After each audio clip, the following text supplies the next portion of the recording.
Bonjour à tous, dans cette vidéo vous allez voir donc le corrigé de l'activité 1 du chapitre 9 sur les différentes familles de matériaux. Vous aviez pour commencer la structure d'un pneu et je vous demandais de ranger les matériaux dans chaque famille à laquelle il appartenait. Donc on peut refaire ça sous forme de tableau, vous êtes nombreux à l'avoir fait.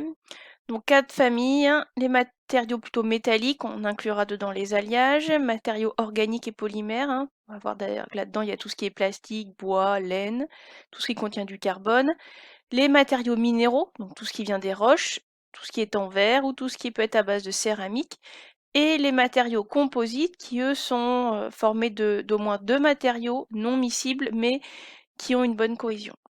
Alors, regardons en premier donc les nappes ceintures. C'est constitué de fils en acier. Bon, l'acier, vous devez savoir que c'est un matériau métallique. C'est en fait un alliage de fer et de carbone. Mais comme il y a du fer, ça va dans matériaux métalliques. Ensuite, fils textiles, nylon, etc. Les textiles, ce sont tous des matériaux organiques et polymères. Le nylon, c'est un polymère.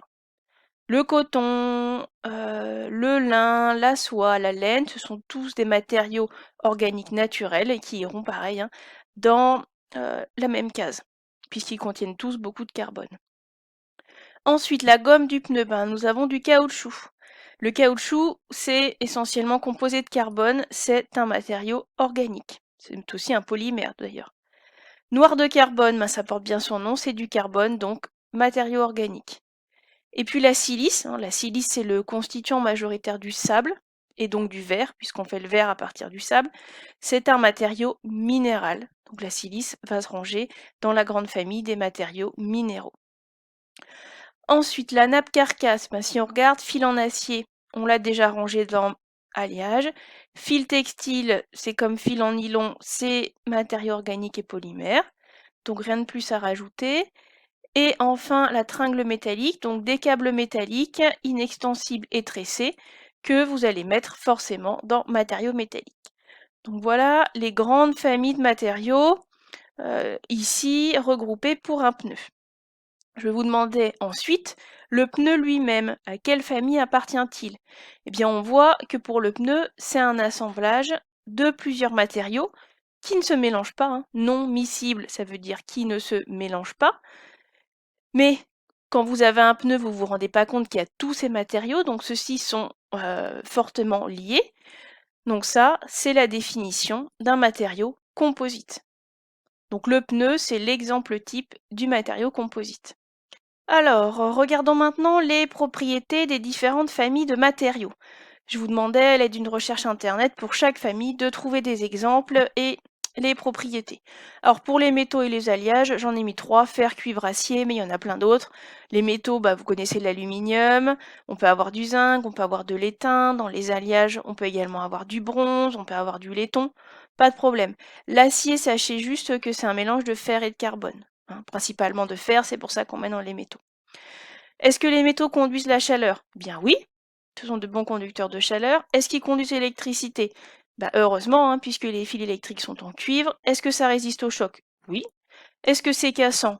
C'est pas cassant. Quand vous faites tomber votre couteau ou votre fourchette à table, ça se casse pas. Si ça résiste au choc, très souvent, c'est pas cassant. Est-ce que ça rouille? Eh bien oui. Beaucoup de métaux rouillent. Pas tous, mais beaucoup. Est-ce qu'on peut les souder? Eh bien oui. C'est comme ça qu'on va faire les tuyaux pour tout ce qui va être la plomberie dans les maisons. Est-ce que c'est recyclable? C'est même très bien recyclable. Et est-ce que c'est malléable? Oui, généralement, on peut modifier la forme du métal. Donc voilà les propriétés pour les métaux. Maintenant, la famille des minéraux verts et céramiques. Quelques exemples. Donc les minéraux, le granit ou encore l'argile. Le verre, bien sûr, je ne l'ai pas mis puisqu'il est dans le titre. Et puis les céramiques, c'est tout ce qui est porcelaine. Sans problème, ça vous les connaissez dans la vie de tous les jours. Est-ce que ça conduit la chaleur? Eh bien, pas très bien. Est-ce que ça conduit l'électricité? Non, ce sont des isolants. Est-ce que ça résiste au choc? Pas vraiment. Et donc c'est cassant. Vous avez déjà fait l'expérience, vous avez fait tomber un verre chez vous ou une assiette, ça a cassé. Est-ce que c'est sensible à la corrosion? Eh bien non, ça ne rouille pas. Non, vous avez tous vu des reportages d'archéologie où ils retrouvent des morceaux de porcelaine, de céramique par exemple de l'Empire romain ou des Égyptiens, et c'est pas rouillé. donc c'est pas sensible à la corrosion.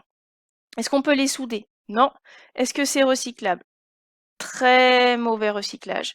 Et est-ce qu'on peut les mouler facilement? Oui, vous avez tous vu des souffleurs de verre, c'est très facile à mouler. Évidemment, c'est un peu moins facile si on a le granit, je suis bien d'accord. Mais l'argile, on peut facilement lui donner une forme, le verre, on peut facilement lui donner une forme, donc on va considérer que c'est facile à mouler. Regardons maintenant les polymères et les matériaux organiques. Alors, c'est tout ce qui va être la grande famille des plastiques. Ça rentre là-dedans. Et ensuite, toutes les matières naturelles qui contiennent du carbone, comme le bois, le coton, la laine, la soie, etc. Alors, réfléchissez aux plastiques, vous les connaissez bien. Est-ce que ça conduit la chaleur? Eh bien non. Est-ce que ça conduit l'électricité? Non plus. Est-ce que ça résiste au choc? Vous avez déjà fait tomber votre règle en classe? Généralement, elle ne se casse pas. Donc, ça résiste au choc et c'est pas cassant. Est-ce que ça rouille? Eh bien non. On retrouve des plastiques qui sont très anciens et puis ça a une durée de vie de plusieurs milliers d'années, donc c'est pas sensible à la corrosion. Est-ce qu'on peut les souder? Eh bien non. Est-ce qu'ils sont recyclables? Oui et non. Vous savez, hein, ça dépend des plastiques. C'est déformable? Plutôt oui. Et est-ce que c'est sensible à la chaleur? Très souvent oui. Vous avez déjà fait brûler du plastique, j'en suis sûre. Donc c'est sensible à la chaleur. Maintenant, les matériaux composites, par exemple les pneumatiques qu'on vient de voir, mais aussi le béton armé. C'est du béton dans lequel on met du fer métallique. Donc c'est bien composé de deux matériaux qui ne se mélangent pas. Donc le béton armé, c'est un exemple de matériel composite. Les propriétés sont très variées puisque ça va dépendre des éléments de base et le recyclage de ce type de matériaux est très délicat.